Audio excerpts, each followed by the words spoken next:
The personal connection. The personal connection. The personal connection. The Personal Connection Podcast, the show where we explore the importance of the personal connection and how this translates into business. Discussing the topic with leading professionals to help you unlock the reach your company can have. The Personal Connection Podcast, brought to you by Emotive. One chance to interrupt, make it count. Imagery that instantly connects. Today, we're back with the Personal Connection Podcast, and it's all about bringing together the learnings and the talk that we've had in the last couple of episodes about wellness, mental health, and looking after you and indeed your staff into a more actionable form. So today is a guest who has the best solution I know of, and it's a product called Lumion, and I'm delighted to have the founder of that product on the podcast today. Now, Chris is a good mate of mine, and his energy around the whole topic is absolutely brilliant. So I can't wait to see where this leads us. But first of all, Chris, do introduce yourself to the listener. Tell us how you ended up here on the journey of creating these products and why it's become so valuable to the workplace. Chris, good to hear you, mate. Hi, Stu. Thanks for having me on the podcast. My background, I originally started in a degree in computer science over at Keele University, and actually went on to stay in industry for a bit, doing some various bits of software development, but actually ended up moving on to a PhD at Warwick University, which was in digital healthcare. I actually did various kind of software projects there around working with stroke patients, working with breast cancer patients, working with children with cystic fibrosis, and it was all in the design of different pieces of software for healthcare purposes. And so I learned a lot during that period around digital healthcare and around working with the NHS, and spent a lot of time in kind of NHS hospitals. But the way universities work is they work on grants. And so every time you take up a project, it comes to an end and you move on to another project. And it is particularly frustrating when you're dealing with maybe kids with cystic fibrosis, when the project suddenly stops and moves on to something else. So I actually, around 2012, met Ben, who's the other co-founder. Ben was from more of a creative and design background and wanted to do something a bit more meaningful, something a bit more purposeful. And so we had this idea of actually combining together to build software tools that could actually help people, and actually kind of carrying on with some of the work that I'd particularly done at university, and as a researcher through into the real world and being able to carry them out to the commercial space. So we spent kind of between 2012 and 2017 working on various software projects, from University Hospitals Birmingham to Heart of England Foundation Trust, with Warwick University, with Coventry University. Probably the flagship project we did was work with King's College London and South London and Maudsley NHS Trust. That was a project called Slow-Mo, and actually helped patients with psychosis. These are patients who'd some of them hadn't left home for 2 years. Hadn't stepped outside their own house for 2 years. And basically the system gave them an app which helped them through their day-to-day with coping mechanisms. Actually, it was really interesting. This is kind of the tool that led us really into the mental health arena. And actually what happened was it had clinical psychologists in King's College, and they had a kind of website, a web application. And what would happen was patients would arrive at a session with the clinical psychologists. They would go through a session which would teach the patient coping mechanisms to help with their kind of day-to-day life. The patient would then go away and they were actually given a phone with the app on. And throughout the week, they detail their paranoid thoughts. So these are people who believe that people are spying on them. So believe that planes are watching them, or, the crackling on the phone is people monitoring what they're saying. And so having this phone with coping mechanisms on it would allow them to deal with this. But where the system got really clever was when they went into the next session with a clinical psychologist, the thoughts they'd been having throughout the week would actually be loaded onto the web application. So as the therapist was teaching them new coping mechanisms, it would be taught around the things they'd been doing that week. Yeah, the theme to them. Yeah, and then they would they'd go away, and their phone would and the app would update to have the new coping mechanisms from the session they'd just been in. So it was a really intelligent platform that kind of moved around them and adapted around them, taught them coping mechanisms and taught them how to deal with things on a day-to-day basis effectively. So it was really powerful, and because of the work done, it actually appeared on the One Show, on the BBC One Show, which was great. Some good publicity there. And yeah, we appeared on the One Show, and it's now just gone through a 2-year randomized control trial on RCT, and it's starting to be used within healthcare trusts. So you can see we've had a lot of background within digital healthcare. I've been in that area for a decade now. I worked out the other day, which is quite scary. So I've been there for a decade, worked that out. And so we moved in that space. But, having come from that background of wanting to move out the universities to help more people into developing software projects, around 2017, we kind of sat down and said, look, we're still developing projects for other people. And so we're always limited to how far we can go with these. And we want to be able to help even more people. So how do we take what we've learned in this space? How do we take, all the research that's been done, the journal articles that are being produced, the software that's been developed, and really combine that into something useful, which can really help people? And that was where Lumion was born.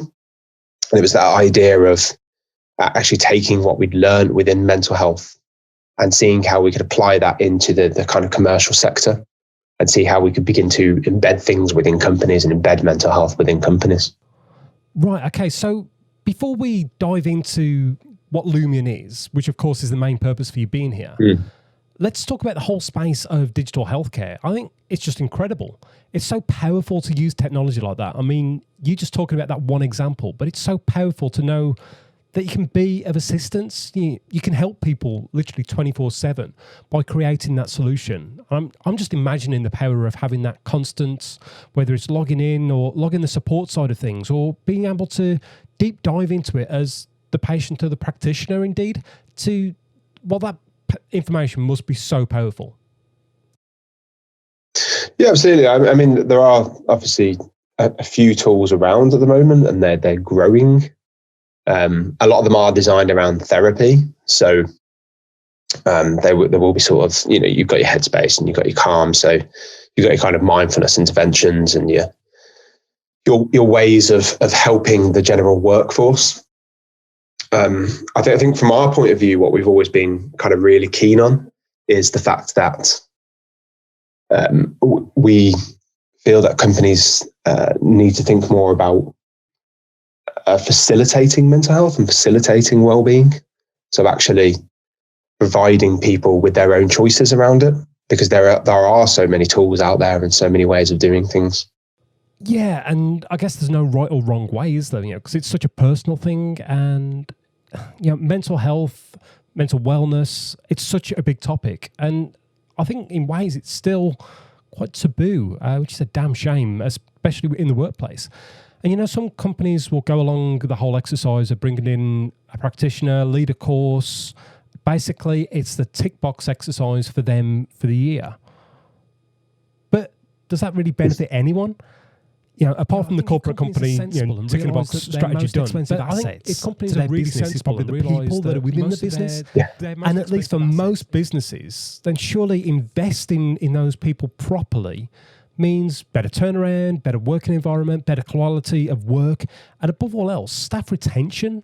I'm sure, I haven't got the facts in front of me, of course, but with the cost of business, surely staff turnover and turnaround is astronomically expensive. And so if you can really make your staff feel valued and cared about, and you're looking after them from a genuine place, then they're going to stay with you. They're going to stay part of your team and be happy where they are. Yeah, it's this idea of presenteeism. So presenteeism is people being well when they're at work. So when we say well, that's not just you don't have a cold. That is actually you're not affected by things going on around you. If I give an example, in the last few weeks with the product. We've been dealing with a home care services provider up in Manchester, actually in Bury, just outside of Manchester. And this company were that they were basically providing domiciliary care, so at-home care to elderly during COVID period. And so they had workers who were going out into people's homes, dealing with elderly patients, that they're at risk of contracting COVID themselves, they're at risk of spreading it around. It turns out during that period, they had very little or no access to any PPE, so any personal protective equipment. And so you can imagine it's a really kind of high stress, high anxiety problem area. Now, they actually approached us to embed Lumion into the company because they really wanted to understand how they could support their staff more. And when they dropped the product in, within the second month of looking at what was going on with their workforce, you'd expect that with these people going in and out of people's houses, long work hours, bits like this, you'd expect something like stress or anxiety to be the thing that flags up the most as the biggest problem area. But actually what flagged up within the second month was their biggest problem was nutrition. And the reason for that was because the staff were so run off their feet and felt so under pressure that they didn't feel they had time to make their own food. So every lunchtime we're rushing off to McDonald's and to KFC to go and actually get hold of to get hold of food. And obviously not only does that have knock-on health benefits, but it's just adding to the stress and anxiety around the workplace. So the company is now actually pulling people back in at lunchtime to help them with their nutrition by offering them access to healthy eating. And so you can see there the kind of examples of it, that when we talk about mental health and we talk about well-being, we evaluate it in over 80 different areas. We really look at what's going on across individuals and across the workforce and really help the company to understand, because I think companies can often think it's just a kind of tick box exercise, as you said. You just get one mental health awareness training workshop and it's done. But it's not, it's way bigger than that. If you want your staff to be productive and you want them to be engaged and you want your retention rates to be high, then you need to be working across all these different areas. Now obviously the difficulty is how do you work across all those different areas? Which is hopefully where we work around and we provide solutions around that. So how do you understand all the different areas and what's going on and help to constantly improve them? I just find that absolutely amazing. I mean, just thinking about it, it's crazy. The whole idea, the stress and everything that they've got, not having PPE, worried about their own health, worried about the health of their families, the people that they're serving and working for. But their biggest personal stress and their biggest problem was nutrition. That's insane. And how would you ever pick up that in a general situation? That's where the strength of the product comes in, isn't it? I mean, analysing so many different aspects. But I mean, look at the personal profile side of things. I've looked at that, and some of the questions I found fascinating. It was almost like, okay, where does your mind come from to create these sort of probing questions that just felt so natural to answer when it was coming from a piece of software? I felt like it was a person I was involved with. I think that's one of the big powerful points. It's not just rating yourself on a 1 to 5 or 1 to 10, and there it is. There's more to it, and that's where the magic of Lumion comes in. It's almost like the software cares about you as much as the company. It sounds crazy, but I think that's why it works, and it's about people. Yeah, so it's interesting you say that, actually. Because it falls back to kind of the mission of the company as to what it is which we're trying to achieve. I think if you remember me just talking about my background and the background of the company and where we've come from in digital healthcare, one of the things I always say is, if you're looking to add technology into healthcare, you don't want to try and replace the human element to it. You want to always keep it as human as possible. It's not a finance tool. It's not entirely numerical. There is a human component to all of this, and every human is different. Every person is different. And so I always tell the story when we go to companies, actually. It tends to be a pathway that a lot of companies go on. And what happens is they sort of say, right, we want to do something about mental health and well-being. And whether that's from a tick box exercise point of view, right through to actually people beginning to care about what's going on with the workforce, or through to productivity. Whatever the underpinning reason for it is, the first thing they tend to arrive at is mental health first aid. That's obviously dished out by Mental Health First Aid England. And it's a great tool. It's brilliant. It catches people when they are, when they become mentally ill, effectively. So when they reach crisis stage, when they need help. But it is reactive. And so a bit of an issue is, if you think about that in terms of physical health, if you wanted to make your workplace or workforce physically healthy, would you go out and get everyone first aid training? Well, no, you simply wouldn't, because that's not going to make everybody physically healthy. In the same way, mental health first aid is not going to make everyone mentally healthy. And so companies often go down that route and they realize, okay, well, maybe we've put in a reactive process here and we need to add something else to it that's more proactive. And often the next things they tend to arrive at are your classic kind of mental health areas, like yoga, like mindfulness. And those tools as a whole are fantastic, and I would never knock them. I think they're brilliant. But it's a bit like going back to the physical health argument again. I like playing five-a-side football. That doesn't mean if I was in a 100-person company and I wanted to make everyone physically fit, I would get everyone to go and play five-a-side football, because that is simply not going to work for obvious reasons. And it's the same. You can't just force everybody to be well. You can't say, right, I want our workforce to be well, so now everyone's going to do yoga at lunchtime, because you're going to get resistance to it, and people aren't choosing what they want to do. And so what we really want to do, and I suppose what the mission of the company comes down to, is actually empowering people to take control of their own well-being. So how do we do that? How do we empower them to take control? And in order to do that, in order to create change, you have to understand an area. So how can you change something without understanding what's going on first? So you really need to understand the data behind it. So how do we empower individuals to take control of their own well-being, understand what's going on with them, and also have the company just to facilitate that, rather than having a top-down approach and pushing things onto people? And that's really what it's trying to achieve. Is there are all those different elements of mental health out there and all those different bits that people can do, but how do we really empower the individuals to take control of their own well-being? Yeah, mate, you've hit on a couple of really key points there for me. But firstly, it's empowering people. It's giving them the tools and the understanding, but also the fact that a top-down approach doesn't work. You can't do the same for everyone. You can't force things on everyone. And when you say about approaching or even thinking about mental health, and think about it as mental fitness, I think it's the approach the same as physical fitness. You say, you're a football player, I love running, but it's not for everyone. And turning things back around, thinking about things with running, you couldn't just say to everyone, go and run 5K. It's not going to happen. Some people will totally get it. Some people, they've never run before. And you've got to have different tools for different people, different approaches for different people, to make sure that they don't feel alienated, but also that they feel like it's for them as well. And it's all about being ultra personalized. And I guess if you can be truly proactive rather than reactive, that's incredibly powerful for individuals, and more importantly, in a way, for the business as well.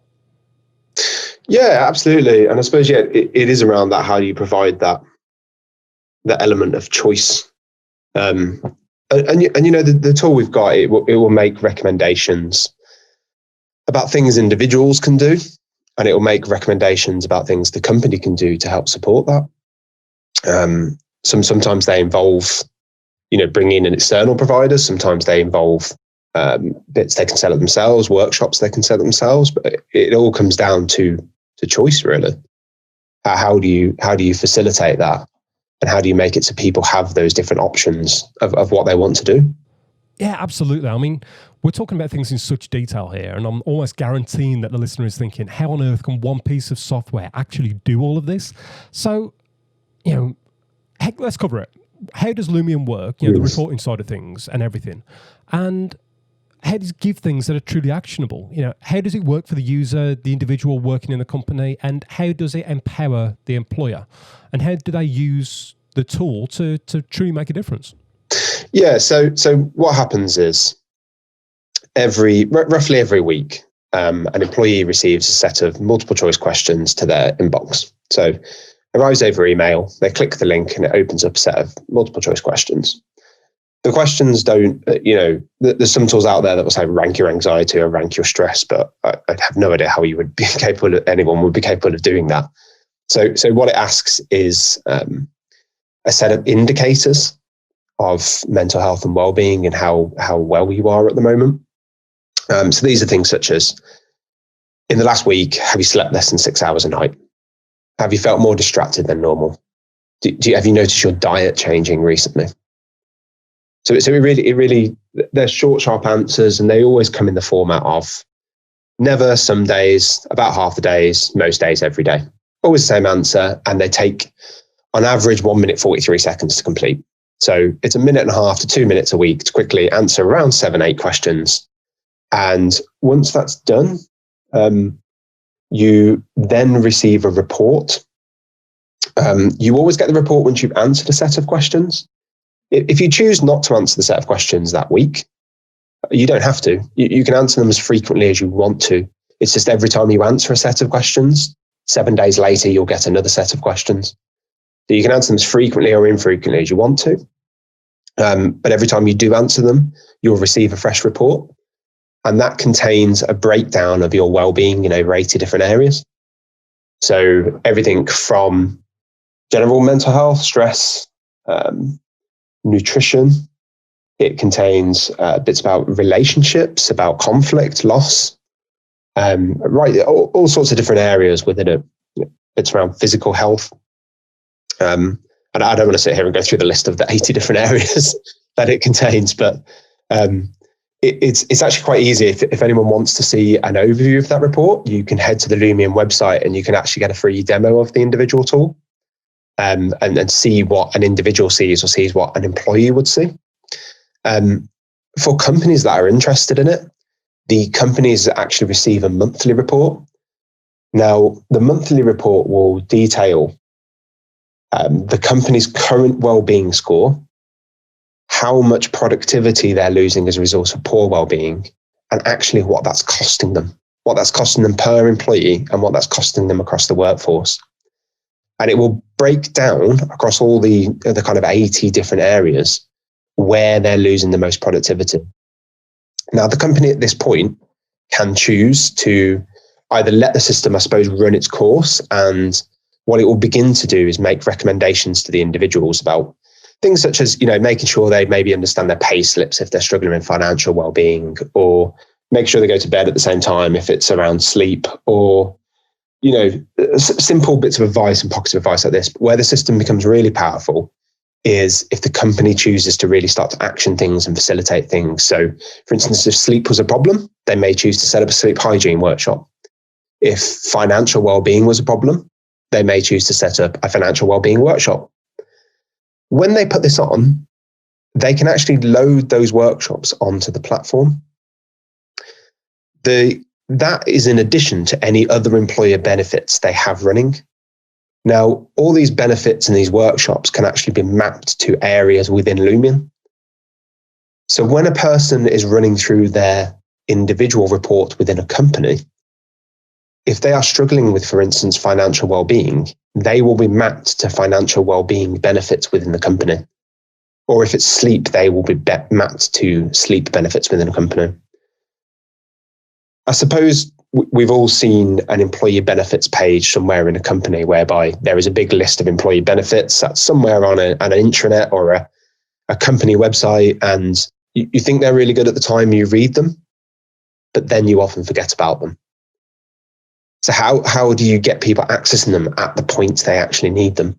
And so that's a real benefit of Lumion, is when people actually need these resources, they're prompted towards them and they're prompted to gain access. So everyone within the organization just needs to take 5 minutes a week just to have a quick look at their own data, see which action steps they've been recommended, and be signposted towards things that are relevant for them, action steps that are relevant for them. So they become empowered to make their own decisions.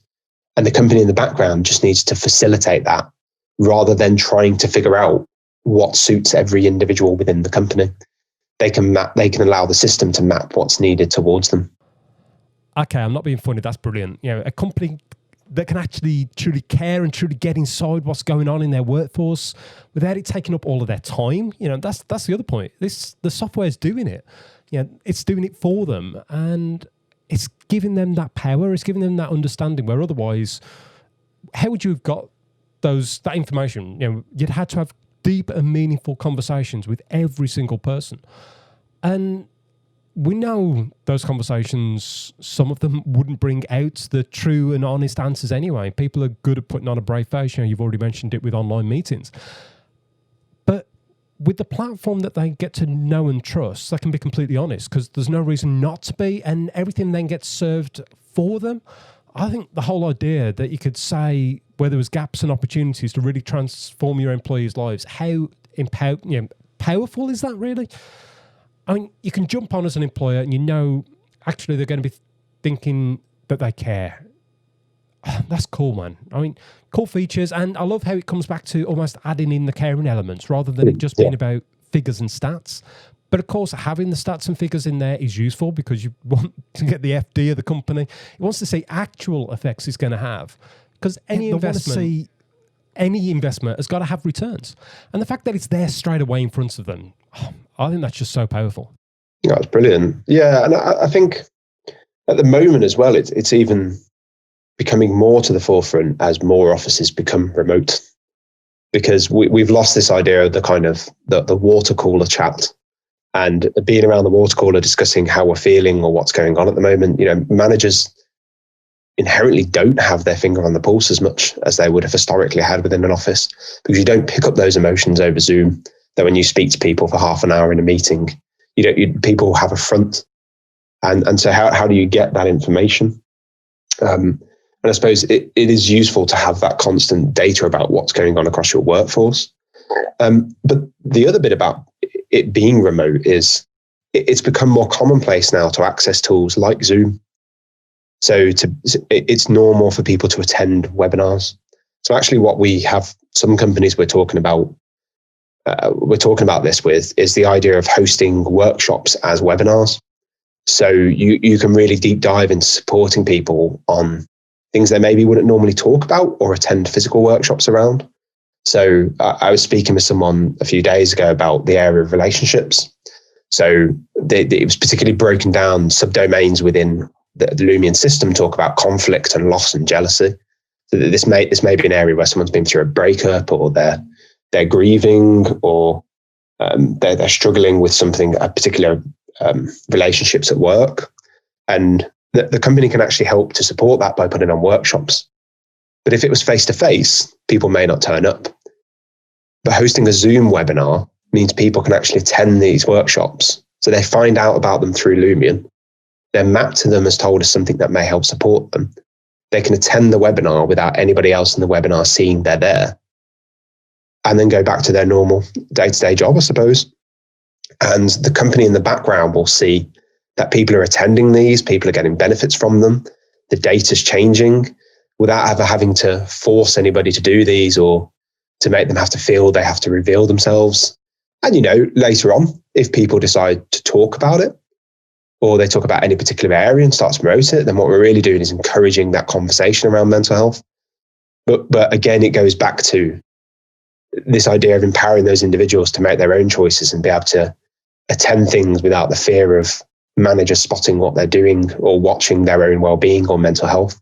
It gives them the resources there to be able to look after themselves, and then to be able to talk about it later if they want to. Yeah, absolutely. I mean, there's 2 points there that I really want to dive into a bit more. Firstly is the whole work from home point. We've seen the biggest transformation this year than we've ever seen. I was talking to someone the other day and saying that the whole work from home space has probably moved on 10 years effectively within 6 months this year, which is just bonkers. It's amazing from some aspects because we're giving people that choice that they can do that. And personally, with our family, we're looking forward to the idea that if Beck is able to work from home, then we can work from home from anywhere that we've got an internet signal. So it can be off in our camper van on the side of a lake or on a beachfront, and we'll be able to turn it around and make it work for our lives. But there's also massive problems. And I think those problems will only get bigger the more that there's this workspace disconnects and that communication isn't happening. That communication around the water drinks facility isn't happening. So you need to put tools in place, and it's making people sign up for things that they want to be part of. You can't just send them a link to a Zoom meeting because they'll just hide. Whatever's going on, they won't be engaged half the time. You can see how many people turn off the cameras during the meeting, and it sort of says it all. So you've got to find a way of replacing that water cooler conversation, that coffee conversation. And if the platform can do that in a true way and actually keep on top of things, then, well, that's absolutely brilliant. And as I said, right at the very start, there is still this stigma around mental health and wellness. And you might say that, there's some real touchy subjects as well, but that people wouldn't bring up in the workplace, but they can bring them up on the platform, and the platform can provide a solution for them. And you can really be on top of things, and possibly in a way that you couldn't without it. A normal HR department or normal manager, you really can help people in a different way. Yeah, absolutely. And I suppose bringing it back to that point as well of it's really supporting them in the home environment, supporting them to be well and empowering them. But it's also helping the company as well at the same time. So helping the company to be more productive. So giving them productivity figures, telling them where they can help to improve from the company's point of view, as well as just from the individual's point of view. So it's this whole thing. If you want a happy, high-performing team, it comes as part of a whole holistic package. A lot of people will say and come across this point of, I feel like my team maybe are doing the bare minimum and not doing enough. But at the same time, they're complaining that they're highly stressed and highly anxious. And so they're complaining they're almost overworked, but I think they're doing the bare minimum. And how many times do you hear companies sort of come across that story? And I think it's about how do you gather people together in a way that they're driving down the same path, they're engaged, and they're really sort of driving in that same direction, and hence productivity is increasing. And you need to let groups bind and drive together as a group, and as a company, you need to be facilitating that as much as possible. And to do that, you need to understand the data behind it to get those, and what's importantly, those high-performing, happy teams. High-performing, happy team, isn't that the dream of every manager or business owner? Everyone pulling in the same direction. You picture that rowing boat with everyone perfect sync, dragging everyone along with them. But you've got to keep them happy. It's how you understand the real data behind that to actually make a difference, rather than just doing something for the sake of it. And the more that we talk about Lumion, the more it's clear that there's so much science behind it, but it's all developed around the person, and it's not developed around facts and figures. It's really trying to make a massive change. And I know when we first spoke about it, I picked up on the passion that you've got for truly making change with people as well as businesses. And that's the understanding of it. It's the understanding both sides. And I think that's why it works. Lumion is such a success story, and it's something that's definitely going to grow and help change workplaces. But to come back to a little point that I almost thought of when you were talking about, I'm almost certain some of the listeners are going to be having it going through their head. Should people be worried about the whole Big Brother thing? All the information that you put in, all the stuff that you put in there, into Lumion. Should they be worried about that at all, or is it all protected and properly and being looked after, and their personal information is secure and it is a safe and trusted space? From an employer's point of view. Yeah, I mean, there's always going to be an element of fear factor with technology. I think that's driven into us from years of science fiction films. So everybody's always going to question technology to an extent. The system itself, it doesn't collect personal details. They're multiple choice answers. And the premise of the system, and the reason we build the system, is around that empowerment of individuals. So Would we want to use it as a monitoring tool? No. The only reason we would ever collect data together is for the greater good of things, to be able to help people. So to be able to drive maybe government level decisions, to be able to push data towards to say, look, there needs to be more done to look after the wellness of people. But a company itself can't see an individual's records.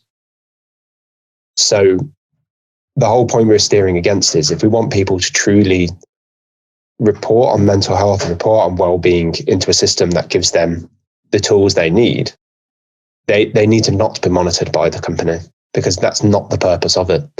The company needs to be that facilitator and entrust their employees to be able to make their own decisions. And that comes as part of the whole package. Yeah, I love that. So it's very much a case of the whole ethos of what the product and the solutions are about is empowerment and looking after people. And it's got to be accepted as an act from everyone that's involved. That's the platform's there for a reason. So build that trust and actually help make a real difference to your workforce. But also as an employee, to know that you're safe, it's a safe space. Surely that's part of the point as well. Yeah, absolutely. And making sure they do feel confident in that. I mean, we do a lot of work with companies to make sure employees understand that. And we've been on site at companies talking with employees about realistically the reasons behind this tool. It's not just another employee engagement tool that's collecting data around whether people understand mission, vision, and values, just so the company can make sure everybody's aligned and coming at it from a point of view of making more money for the company. This is a point of view of the company will naturally do better if the people within it are well and supported and are working together as a group. So how do we really encourage that? Mate, absolutely love it. So let's bring it back to how people can find out about this, because those who are listening, it's something new, something they haven't heard of. What sort of companies is Lumion right for? Is it a one-man band up to, how big does it go? I'm not sure if there's particular organisations or sectors that are great for governments, whatever. Where do you fit in, or is it something that can fit into any workspace, an arena that truly accepts it? Yeah, I mean, the first thing to say is we don't particularly operate in a particular vertical, so we don't operate in a particular sector. Because it's like having a HR team. They can operate across multiple sectors. I think the size of the company, I'd say we tend to say we work with companies above 10 employees. In the 10 to 20 space, we need to kind of guarantee some kind of, we need to work with the company to make sure people are highly engaged in it, and that there is a high there's a high rate of usage, because we're really particular about keeping the anonymity for all the reasons I've spoken about. So I suppose we do operate in companies of 10 to 20, and some companies we do operate in 5 to 10 space. But a main target of the platform is that kind of 20 plus. And we tend to separate data down teams and pockets of teams. So it really gets its benefits when it starts to go over 20 people. Above that, there's no real limit of how high it can go. Because when we go into companies, we tend to break them down into teams or geographies anyway. For instance, we are running a trial across 4 states in the US in January, as a company operates across 4 states. So we'll be running that to see the difference in well-being across the states. Interestingly, they are Colorado and Texas, 2 of them. So that will be interesting to see. Yeah. Someone said to me, so long as there's not a civil war going on, you should flag up something interesting. But there's no real limit on it to any particular vertical or any particular size. I think that the company has to be, it's more about the culture of the company. The company has to be driving at it from the right direction. So they have to want to, they want to improve the productivity of their team, but not just maybe for a numerical reason. They have to want to improve the well-being of their team from the point of view of they realize and understand that aim of grouping people together in a fashion where they understand a value, they understand, a single shared common goal, and they understand that operating together as a well group will make them more productive. Okay, so essentially that's the point. It doesn't matter the size, it doesn't matter the vertical. Yeah, if they're actually going to embrace it and put the tool to proper use and come at it from the right point, that is to care. It's starting to look after your staff and their well-being. As long as those boxes are ticked, get on board and find out what it's about. Absolutely. And I think you struck the nail on the head with the key word there. They need to really care about what's going on with the organisation. So long as they care about their people and they understand. And organisations are built on people. So as long as they care about their people, then the tool will be right for them. Absolutely, mate. And that's why I wanted to get you on the personal connection, because the whole point of this podcast is thinking about all different arenas of business and areas of business, but realising that everything comes back to the human element, It all comes back to the person. And to know that there's a tool out there that if companies are on board and they get it and they use it, the benefits are absolutely brilliant. So honestly, mate, thanks so much for coming on the podcast. And if the listener wants to find out more, wants to send a message to their manager or their HR department, how would they best find out more about you and find out if it's the right tool for them? The best thing to do is to head over to lumion.co.uk. We're just actually launching a new website at the moment, so you can book a demo of the platform there, or you can get hold of a brochure and find out more information. So best thing to do is just to head over to the website. Super, mate. Well, thank you so much for jumping on and talking about what has been such an interesting topic. I wanted to bring this whole mini-series to a close with something that's truly actionable, not from just an individual's point of view, but from a corporation's point of view. And you definitely provide one of the best solutions I've come across in this field. So, Chris, thanks so much, mate. I look forward to seeing your success and hearing about the craziness that you could hear from over the other side of the pond, mate. Thanks for having me, Stu. Really appreciate it. So there we have it, Lumion. A tool that is built with purpose. It's built to make a change, make a big change. It may be that you're the owner of a small company. It may be that you're involved with the HR and looking after the staff well-being. Or it may be that you're just trying to make a difference. Get involved. Find out how Lumion can fit into your workplace and help transform it for everyone involved. Looking after people is so important, but doing it with authenticity is what matters. And that's where this comes in. So head over to lumion.co.uk and find out more. It really is a fabulous tool and I can highly recommend looking into it. And I hope that Chris's dreams of hitting millions of people and making a true difference to them comes to fruition. I'm Stuart James from Emotive Eye, bringing you the Personal Connection podcast, making a difference one episode at a time. I always say that you've only got one chance to connect to make it count. You've only got one chance to get it right with your member of staff as well. Put them first, invest in them, and you'll get paid back tenfold.